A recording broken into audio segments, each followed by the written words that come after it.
नमस्कार साथियों, स्वागत है आपका दिव्या इंस्टीट्यूट में। आप देख रहे हैं टॉप 25 क्वेश्चंस की बेहतरीन सीरीज। तो चलिए आज की वीडियो शुरू करते हैं। आज का पहला क्वेश्चन है, निम्नलिखित सिंधु घाटी स्थलों में से किस दोहरे दफन के लिए सबूत मिले हैं? सिंधु घाटी स्थलों में दोहरे दफन के लिए सबूत किससे मिले हैं? तो मिले हैं लोथल से। ऑप्शन ए सही हो जाएगा। अगला है, निम्नलिखित में से कौन सी महिला विद्वान वैदिक युग से संबंधित है? वैदिक युग से कौन सी महिला संबंधित है? तो ये गार्गी, मैत्रेय, लोपामुद्रा, मतलब उपरोक्त सभी। Option D. अगला है, निम्नलिखित में से कौन सा जानवर हड़प्पा संस्कृति के मोहरों और टेराकोटा कला का प्रतिनिधित्व नहीं करता था? कौन सा जानवर टेराकोटा का प्रतिनिधित्व नहीं करता था? तो कौन नहीं करता था? गाय नहीं करता था। Option A. अगला है, प्राचीन भारतीय दर्शन के अनुसार पुरुषार्थ या जीवन के 4 उद्देश्यों में शामिल नहीं है। तो काम, मोक्ष, अर्थ ये तो शामिल है, यश शामिल नहीं है। Option D. अगला है, बिहार के किस शहर को बौद्ध ग्रंथ मज्क्धिमा निकाय में अंगुत्तारपा के रूप में उल्लेखित किया गया है? तो वो है बेगूसराय। Option A. अगला है, महाभारत के किस पर्व से भगवत गीता निकाली गई है? महाभारत के भीष्म पर्व से भगवत गीता निकाली गई है। अगला है, बुराइयों को समाप्त करने के लिए वैदिक देवता इंद्र को किसके रूप में जाना जाता है? महान योद्धा के रूप में जाना जाता है इंद्र को। अगला है, निम्नलिखित में से कौन बौद्ध धर्म में निर्वाण की अवधारणा का सबसे अच्छा वर्णन करता है? बौद्ध धर्म में निर्वाण की अवधारणा का सबसे अच्छा वर्णन कौन करता है? करता है कामना की लौ का विलुप्त होना। कामना की लौ का विलुप्त होना। Option A. अगला है, निम्नलिखित में से किस स्थल से हड़प्पा काल के आरंभ में किलेबंदी के प्रमाण मिले हैं? किलेबंदी का प्रमाण कहाँ से मिले हैं? बनवाली से। Option A right for option question number 209। अगला है, देवताओं की स्तुति करने के लिए वैदिक भजनों के भागों को क्या कहा जाता है? क्या कहा जाता है? उसको संहिता कहा जाता है। Option A.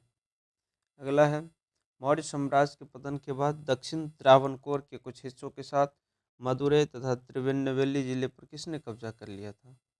तो किसने कब्जा किया था? चोल, सातवाहन, शक या पांड्या? तो पांड्या इसका सही आंसर हो जाएगा।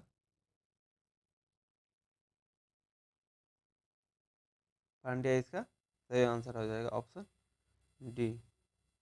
अगला है, सातवाहन वंश के संबंध में इनमें से कौन कथन सही नहीं है? सातवाहन के संबंध में इनमें से कौन कथन सही नहीं है? सातवाहन वंश का संस्थापक शिमुका था, ये सही है। अगला, उसने बौद्ध धर्म और ब्राह्मणवाद का संरक्षण किया है, ये भी सही है। उन्होंने कन्नड़ भाषा और साहित्य का संरक्षण किया, ये गलत है। तो ऑप्शन सही सही सी आंसर सही हो जाएगा। ऑप्शन सी।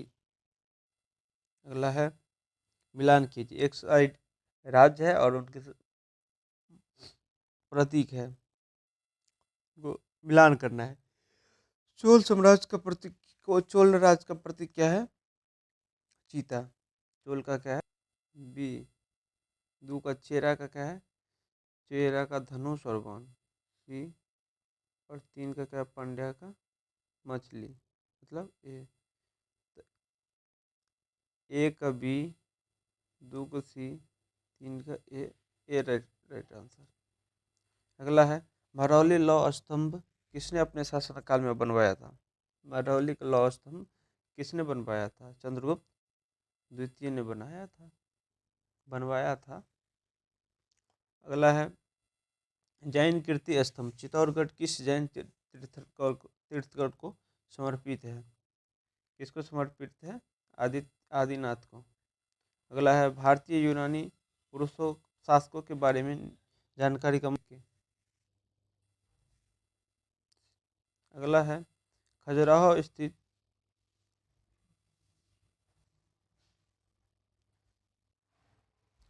कंदारिया महादेव मंदिर निम्नलिखित में से किसके द्वारा बनाया गया था? धंगदेव के द्वारा। अगला है, जैन धर्म में 3 रत्न दिए गए उन्हें निर्माण का मार्ग कहा जाता है। वह क्या है? वो है सही विश्वास, सही ज्ञान और सही आचरण। ऑप्शन दौरान सोने के सिक्कों को निम्नलिखित में से किस नाम से नामित किया गया था? तो दिनार के रूप में नामित किया गया था। Option D. अगला है बौद्ध धर्म के हीनयान संप्रदाय के संबंध में निम्न में से कौन सा विकल्प सही है? हीनयान के संबंध में कौन सा विकल्प सही है? तो हीनयान संप्रदाय में बोधिसत्वों की कोई अवधारणा नहीं है। Option C. अगला है इनमें से किस शासक का उल्लेख सेंड्रोकेटस के रूप में किया गया था? सेंड्रोकेटस के रूप में किसका उपयोग किया गया था? तो कुणाल को सेंड्रोकेटस के रूप में जाना जाता है। अगला है शिल्पदिकाकारम एक तमिल महाकाव्य है जिसने किसके द्वारा लिखा गया है? शिल्पा पिंगलो आदिगल के द्वारा लिखा गया। अगला है कामंदक के नीति सार का योगदान किस विषय में है? कामंदक का नीति सार का विषय योगदान किस विषय में है? कामंदक के नीति सार का योगदान किस विषय में है? वो है अगला है जैन धर्म के संबंध में निम्नलिखित में से कौन सा शब्द अचौर्य को संदर्भित करता है? इसे राजस्थान के किस राज्य का अधिकतम भाग बरगना राज्य के राजा द्वारा प्राप्त किया गया है? प्रभाकर वर्धन के द्वारा। Option B. तो आज के लिए बस इतना ही, मिलते हैं नेक्स्ट क्लास में, तब तक के लिए आप देखते रहिए दिव्या इंस्टीट्यूट।